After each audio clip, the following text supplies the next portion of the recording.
Kuomba kwa dakika moja mbili tu. Ni jambo tunapomleta mgeni wetu sasa na wale wageni waliopatikana.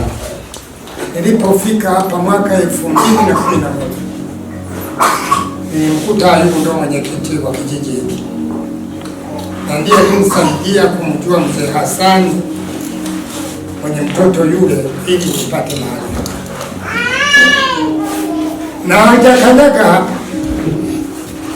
pamoja na kuwa ni hajakanyaga, lakini leo mama mwanangu mbunge umemweka.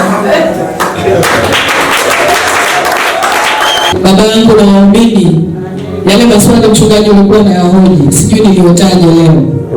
Nikasema nisiende mwenyewe na mimi niende na wenzangu. Kwa hiyo hilo swali na mimi leo nimeniepuka. Aliyebaki sasa atajitambulisha na yeye kwenu, lakini kwa utangulizi tu ndio mume wangu. Baba mchungaji na waumini, Bwana asifiwe. Na mke wangu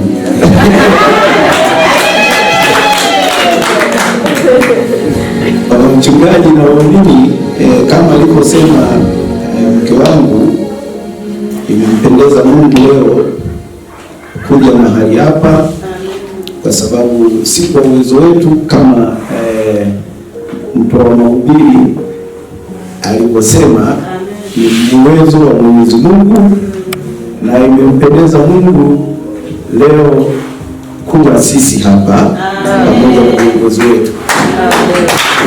Jana tu ndio wamepigia simu kwamba nakuja kesho. Kwa hiyo tumefika hapa kama Mungu alivyopanga, tunamshukuru sana tumefika. Kwa hiyo nimepata wakati mzuri wa kushirikiana na nyinyi, nimeshiriki ibada hapa, kwa kweli nimefurahi sana. Asante sana. Wakati wa kampeni nilikuwa na dada yangu, ana mtoto mdogo kama miaka 3 kasoro. Sasa nikakaa baadaye kanambia, kuna shule moja pale kanisani nimepeleka Sele. Shule gani? Akanambia, wewe ukiwa unaenda kwa mkuu wilaya hapa katikati kuna shule pale iko Sele, ndio naenda kusoma hapo.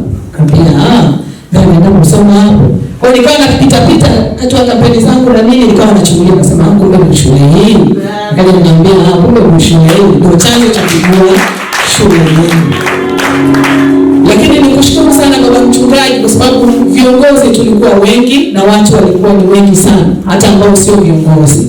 Lakini kuna watu maarufu ambao wamenizidi mimi, walistahili sana kuja kwenye ile siku ya mtoto, lakini wakasema hapana, aje kote. Nikushukuru.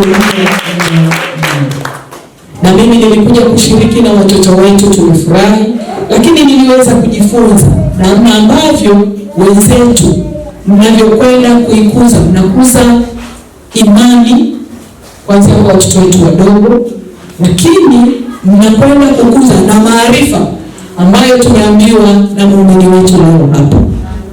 Hekima yenu ambayo Mwenyezi Mungu alikupa, umeamua kuitumia hiyo hekima, hiyo ya upole, unyenyekevu, nini, lakini mwisho wa siku umetumia hekima kwenda kusukuma maarifa kwa kizazi kilichopo, lakini hata kizazi kingine. Kwa sababu shule hii mtakao kwenda kujenga na itakao kwenda kujenga na iliyopo haitaishia kwa watoto waliopo leo, itakwenda kizazi na kizazi. Na katika vitu vyote ambavyo mdogo wangu wa mzee wa kanisa ama mtu wa mahubiri wa leo alivyosema kwenye vile vitu vitano, akasema uombe kitu kimoja. Binafsi yangu mimi nimeomba Mwenyezi Mungu aendelee kunijalia hekima, kwa sababu hekima ndio kila kitu.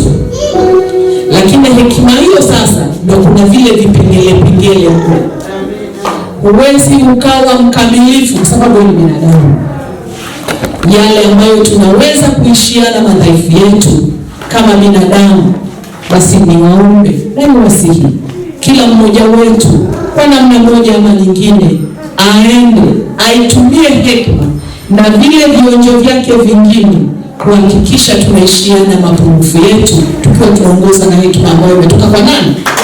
Mimi nikushukuru mchungaji, lakini niwashukuru wote wanachema, niwashukuru waumini wa kanisa hili, ndugu na jamaa na marafiki wote kwa upendo wenu kwangu, na mimi niwahakikishieni tu muendelee kuniombea, na mimi najiombea mwenyewe niendelee kuwa na hekima lakini na upendo kwenu, ili tuweze kusukuma gurudumu la maendeleo ndani ya eneo letu. Lakini mimi nilitamani kuchangia maendeleo ya shule hii, na mimi angalau niwe sehemu ya mwanachemba ninayotamani chemba yetu iweze kupiga hatua. Niliahidi kutoa mifuko 50 ya saruji kwa ajili ya uendelezi wa ujenzi wa shule yetu.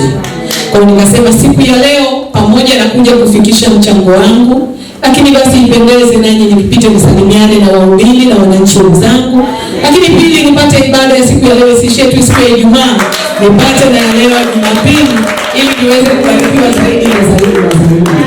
Kwa hiyo mimi niwashukuruni sana, nitakwenda kumkabidhi mchungaji shilingi milioni 1 ambayo ni thamani ya mifuko yetu hiyo ya 50 ili iweze kuendelea kusukuma. Tunajua bado safari ni ndefu, lakini ujenzi siku zote hauishi siku moja. Kwamba wazazi wanatamani watoto wetu wanapotoka majumbani, wakati mwingine mzazi uko kazini ama unaenda kazini, nyumbani pale unakuta yuko dada tu na wewe mwenyewe uko bize. Akasema mheshimiwa, wazazi wanatamani tutafute angalau usafiri utakaosaidia kumchukua mtoto lakini na kurudisha mtoto nyumbani, ili wazazi wetu waweze kuwa na amani na kuwa na eneo wanajua watoto wao watakuja kuchukuliwa wakiwa salama, lakini watarudishwa pia nyumbani wakiwa salama.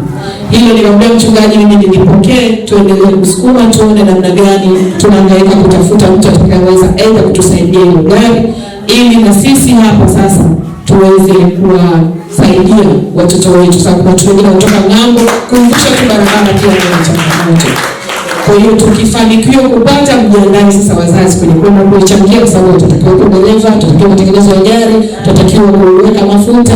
Kwa hiyo tukifanikiwa basi tunaweza kuhakikisha kwamba tunakwenda kukitumia chombo hicho vizuri, lakini tunakwenda pia kukisaidia, kukitunza kwa maana ya kukihudumia, ili kiweze kilete tija na manufaa ya kwetu sote.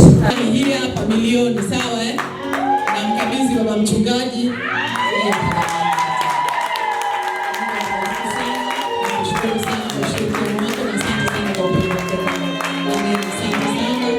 Waumini, Bwana Yesu asifiwe. Bwana Yesu asifiwe sana. Na wapendeni sana na Mungu awabariki sana. Amina, asanteni sana na kila la heri. Asante sana baba mchungaji.